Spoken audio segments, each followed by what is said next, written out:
Welcome to our little presentation about tips and tricks in microfluidics. This video is produced for users of microfluidic systems, and we try to summarize typical problems and effects we see when using microfluidics.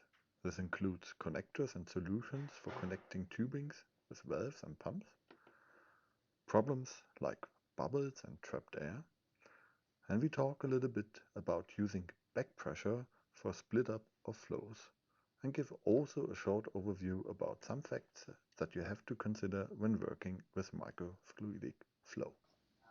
One very convenient way of connecting capillaries is, for example, doing it with the help of UV curable glues. There are a lot of possible products available on the market, but one thing is very important for you is to make sure that your fabrication material for the chips, that they allow UV light to pass. Be aware of that, for example, PMMA can have variations from batch to batch, and that means even though you're using the same producer and the same branch and everything, one batch might have a complete different performance than the other one. Then you use a microscope where you can easily remove fluorescence filter from the slider, and you put in the capillary, apply the glue, let the glue by the surface tensions go into the capillary and stop the flow by opening up for the UV light. But make sure that you don't look into the light, and especially not with the binoculars of the microscope.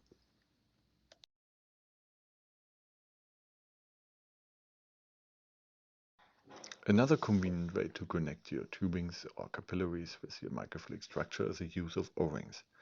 Here you find yourself a good O-ring fitting with the dimensions of your tubing, so on the inner hole, and then you incorporate on the upper layer of your chip a depression where you make sure that it is not too deep in relation to your O-ring dimension. So there must be still enough of a contact with a pressure plate on the top of it. This pressure plate you fabricate with a hole for your tubing at the right position, and then you introduce the tubing through the pressure plate and pass it through the O-ring. Afterwards, you assemble your chip systems and you apply pressure to the top of the pressure plate. This might be, for example, with help of clamps or a holder, but in this way you are tightening very easily and conveniently your O-ring against your tubings and against the surfaces of your depression, and in this way tightening the system.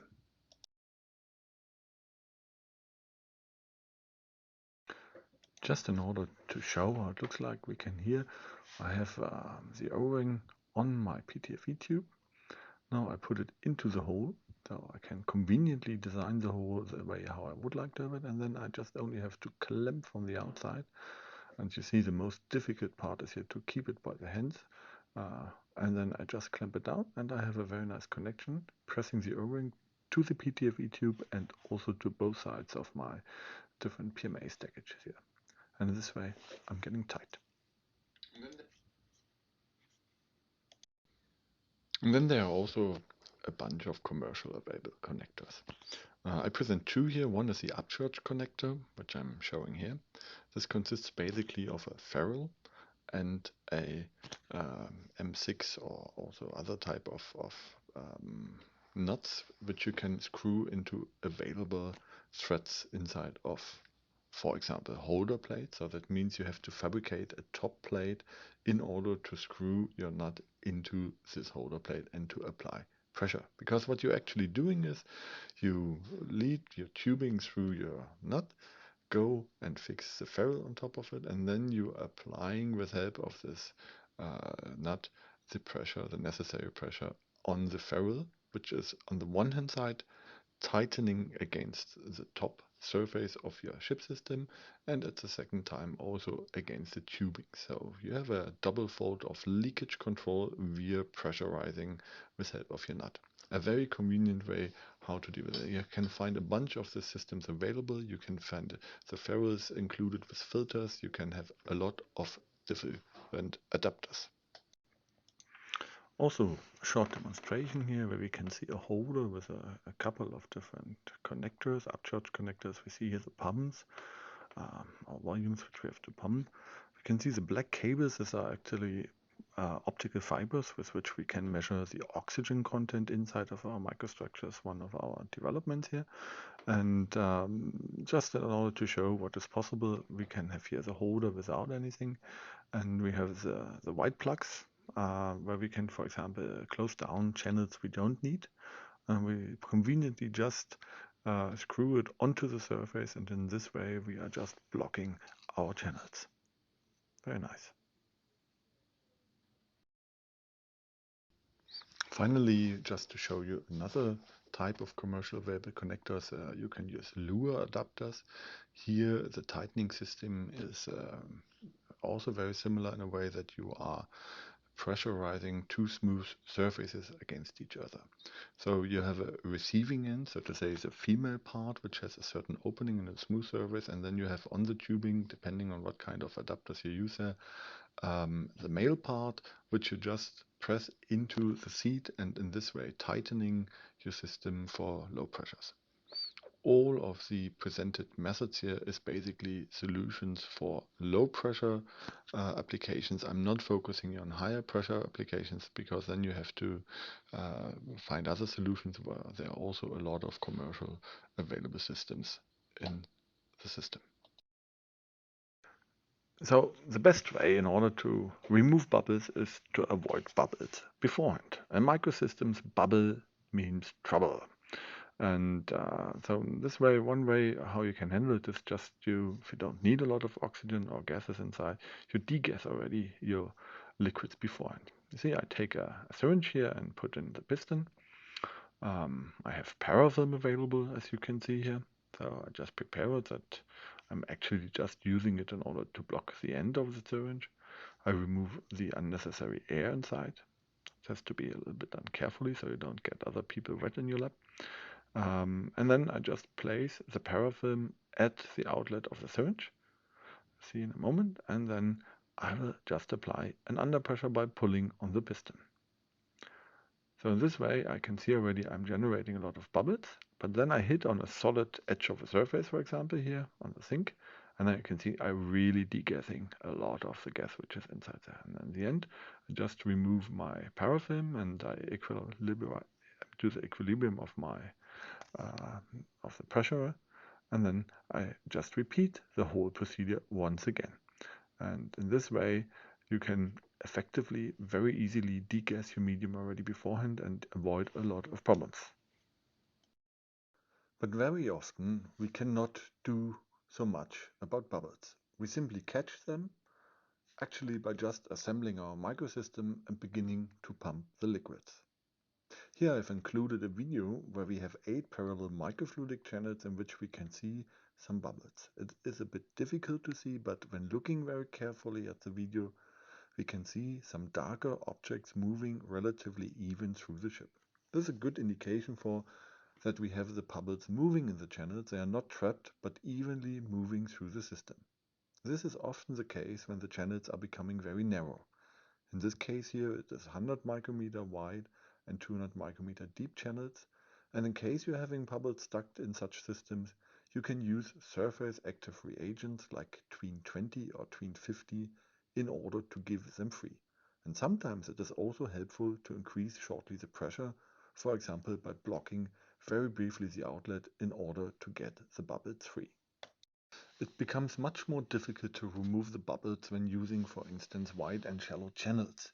Here it is very probable that you are catching bubbles in some corners and the flow is just bypassing the bubble area. Sometimes those bubbles are blocking the passage of your geometry and almost acting as valves. Those bubbles can be large as well as very small, and very often unexperienced users are introducing cold water with a high gas solubility into warm or heated structures. The higher temperature is reducing the gas solubility, and by definition bubbles must be produced. In order to remove those bubbles, you can also try surface active reagents or, for example, ethanol. But when nothing is helping anymore, you can also try to dissolve them. Degas the fluid and just flush for some while. You will see that the bubbles are getting eventually smaller and after some time will disappear. Another elegant way to avoid bubbles is actually by a good priming using, for example, valves. But Valves are giving you a high dead volume, so you would like to avoid them. So one possibility is to place the valves outside of your structure. This can be done, for example, if we take a look at the following chip, where we have 2 inlets and 2 outlets. We have one outlet close to our structure where we might want to investigate something, let's say a biological chamber or an analysis chamber or whatever. So I have basically a T-junction there connected to one part of a 3-way valve, and then we have the outlet of the overall structure which is connected to the other part. So now we have the opportunity to switch between the 2 outlets. That means if we switch it into one direction, we can see it goes through the T-junction, and when we switch it into the other direction, it goes to the outlet. So in this way we avoid any kind of valves upstream, and we can nevertheless, due to the laminar flow, control the direction of our flow in the structure by putting the valve outside of our structure. I just also want to spend some words on the splitting of flows.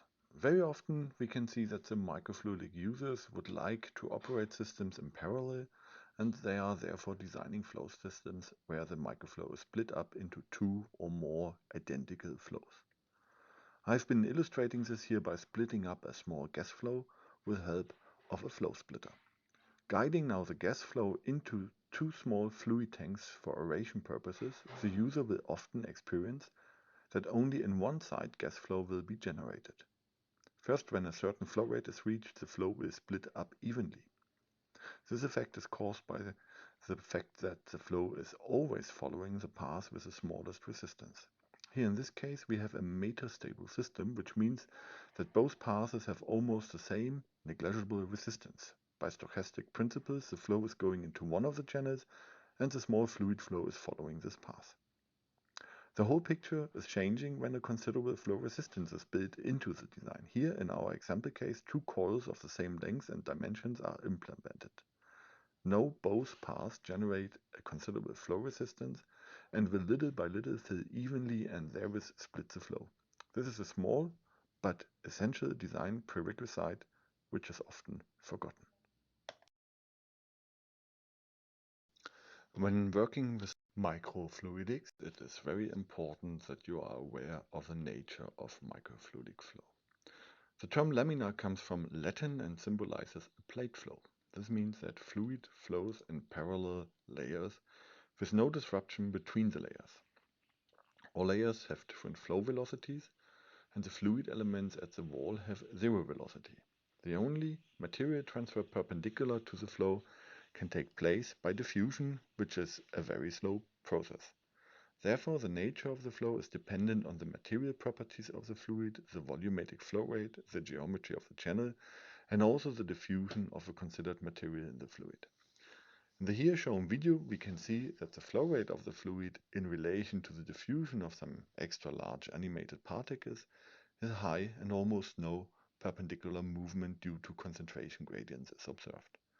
This has as an effect that the particles in the center of the flow will reach the outlet of a microfluidic structure much faster than the particles close to the wall.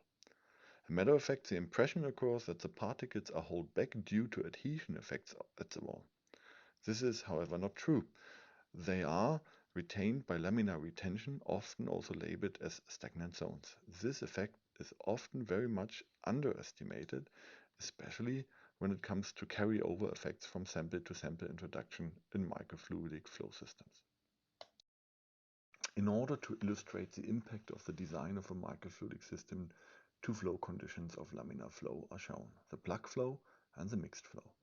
On the left-hand side we can see a structure where the volumetric flow rate is very small compared to the diffusion velocity, and we can see that we have almost an equilibrated concentration across the radius of the channel.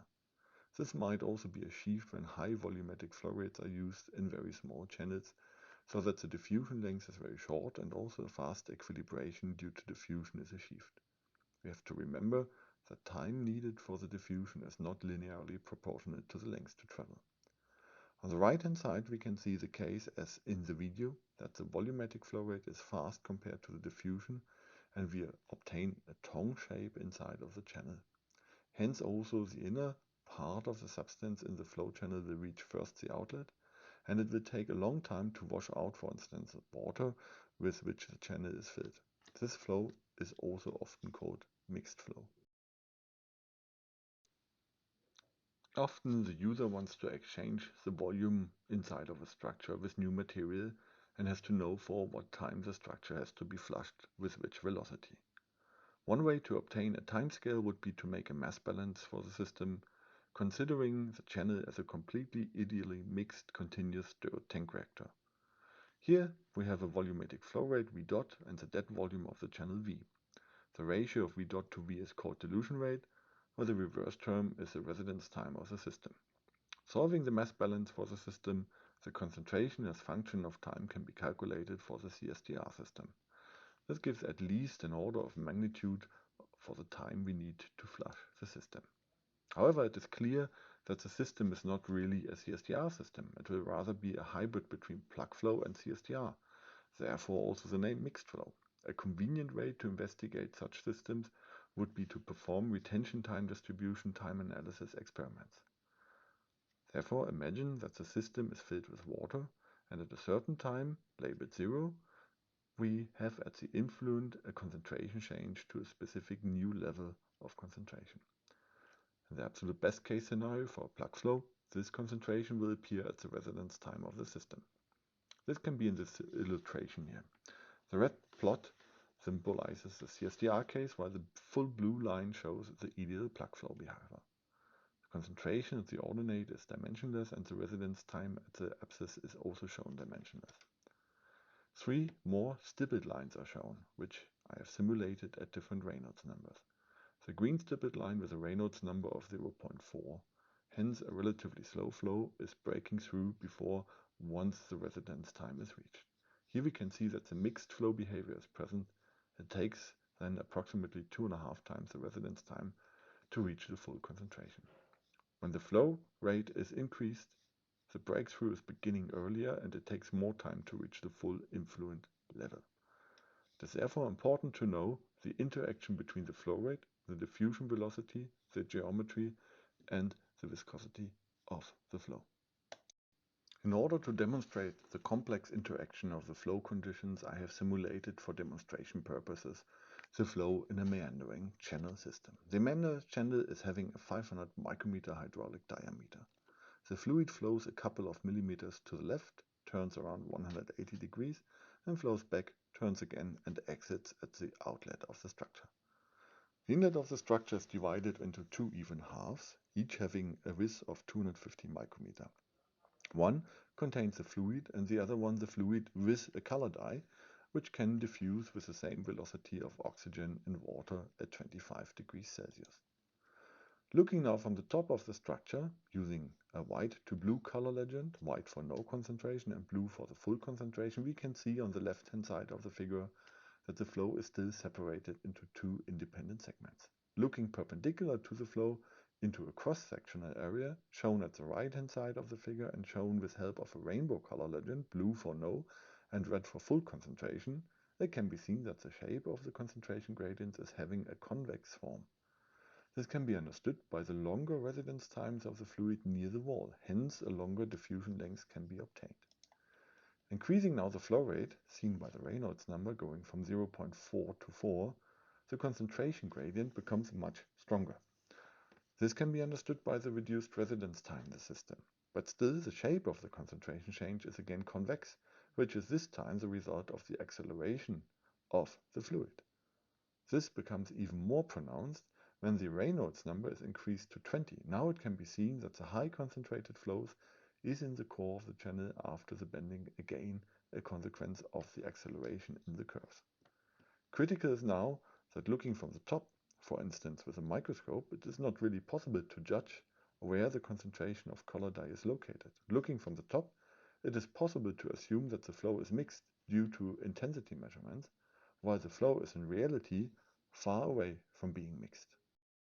Just for illustration purposes, a video sequence of the filling of the structure is presented here, and it can be seen how in a tongue-shaped form the structure is filled.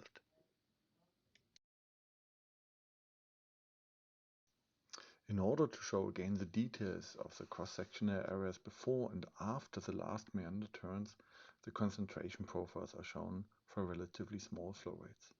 It should be emphasized here that for this simulation I consider the whole influence section to be filled with color dye, and the structure was filled before with water. It can be seen how the concentration grows eventually more and more. It should be not forgotten that we are considering here the filling of the structure under mixed flow conditions. This means that the core of the channel is filling first. Coming around the 180-degree curve, the concentration leans, so to say, against the wall, and finally also a vector plot of the flow in a secondary flow direction is shown. This means that here not the main flow vectors along the flow directions are shown, but perpendicular to the main flow. It can be seen that the fluid is pressed against the outer side of the bend and a secondary flow pattern is generated. Therefore, a coiled geometry is often also used for mixing purposes with higher Reynolds numbers. Finally, I'm showing here also a contour plot in the middle of the flow after the first bending for higher Reynolds numbers. We can see that the concentration profile becomes quite complex. When the flow rate is decreased, we obtain the characteristic tongue form as presented earlier in the video. In conclusion, it can be understood that the simulation of the microfluidic flow can give you valuable information about the flow conditions in the system, which might be really difficult to measure in the real structures. So let's conclude our small video here. I hope that the production of the video was somehow helpful for you. You learned a little bit about connections, about the commercially available connectors like upshot connectors or Luer locks, about how to easily connect O-rings with your system, use gluing, for example, with UV curable glow, that you think a little bit more about a bubble strategy when you're working with your systems, what to do about priming, maybe include already a valve-free design inside of your salts, work with ethanol and surfactants when possible, use maybe a little bit of pressure increase with sudden openings of the outlets, for example, have a degassing of liquid strategy before and maybe also during the operation, and in case it doesn't work, to dissolve the gas bubbles. And you're aware about how you can split your flows with help of a considerable back pressure. And I hope also that you, if you didn't know it beforehand, learned a little bit about some facts you have to consider about microfluidics. So what's happening to mixing due to diffusion, how to flush your dead volumes, make maybe RTD measurements and use residence time analysis, maybe make a simple mass balance for your system, and be aware about what is happening when you're flowing around corners and bendings.